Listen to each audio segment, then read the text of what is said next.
Hi there, thank you for watching. In this video I'm going to show you how to make your very own ocean coasters using a Drippy DIY resin art kit.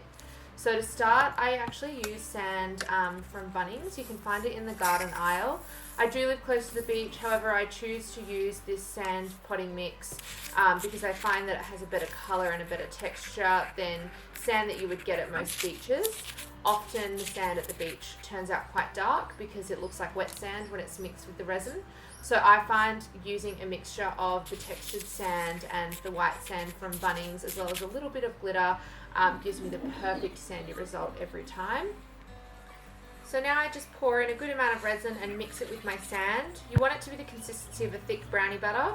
Otherwise, if you have too much resin, you'll end up with the clear separating from the sand and you'll have a strange clear line sitting above or on top of the resin. So now I just sort of spoon it out onto the coasters, just get a little bit on there and place it where you want the sandy shore to be.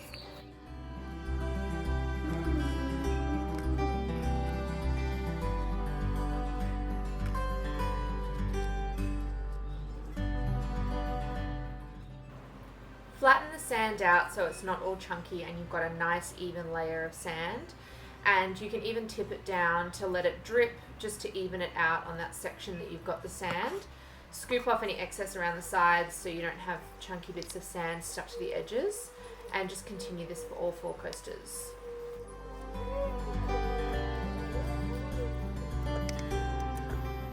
So now that you've got your sand nice and even and where you want it, it's time to add your coloured resin. So I'm just using the navy blue colour from our ocean palette, and I'm doing that at the top of the coaster because I'm going to be doing a gradient going downwards. And the other colour that I've got going on is the light aqua colour, also from our ocean colour palette. These are really high quality resin epoxy pigments. We actually get them made on the Gold Coast. We love working with them because they're super saturated and you don't need to use very much at all to get really amazing results. So I'm just putting that blue on the top and smoothing it out, and now I'm adding a little bit more just to thicken it up a bit. Now I'm going in with my light aqua colour and just doing a thin line of that below the dark blue. You don't want to add too much of this, otherwise it can end up pushing that dark blue colour off. And I actually think it's really important to make sure that you've got enough dark blue going on in your ocean designs, because the contrast of the dark blue colour and the white, which is what's going to create our crashing wave effect or our cells, you really want to have that contrast there just to make the white pop even more. Now I'm just blending it together with my paddle pop stick just to get a nice gradient and so it doesn't look super harsh. And I've also added a little bit of clear resin in between the blue and the sand, mainly just to act as a first coat underneath the white, so the white has something to sit on top of. You could just take your blue all the way down to the sand, but I chose to do a little bit of white. I also quite like the look of the MDF of the coasters poking out from little sections through the clear resin, because it also looks like sand as well, however it's not chunky and textured like the actual sand is. Now you can add your stripe of white on top of your clear section. You can either streak the resin back over the blue with your paddle pop stick, or you can actually blow the resin to move it around. You could absolutely blow the resin with a hairdryer. In fact, we recommend doing that on your larger pieces. However, these little coasters are so light that I think a hairdryer would probably knock them straight off the cups. So I just pick them up and give them a little blow with my mouth.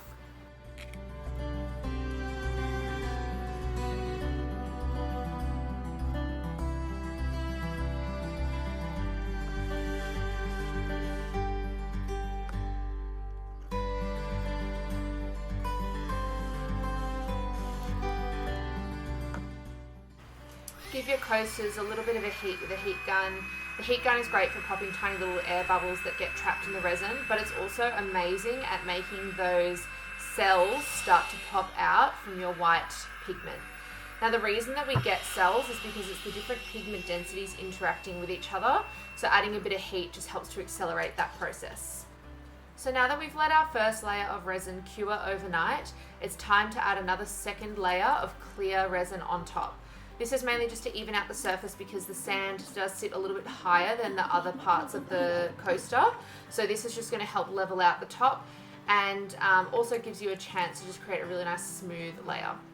So now what I'm doing is I'm actually picking up a little bit of that clear resin just off the table with my fingers, and I'm just running my fingers around the edge of the coaster, and this just makes sure that every bit of the edge of the coaster has resin on it. And the reason you want to do this is because any raw MDF wood that is left uncoated will be porous to water, and you might end up with water damage or swelling in the MDF coaster.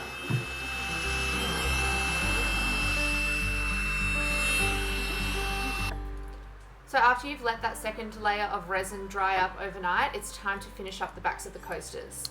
Now I'm peeling off all the little resin dots that have gotten stuck underneath my coaster. However, if you're a little bit more prepared than I was, you would probably tape off the underside of the coaster, so all you would need to do is peel the tape off. However, I knew that I was going to be putting a faux leather base on my coaster, so I didn't really worry too much about how the underside looks.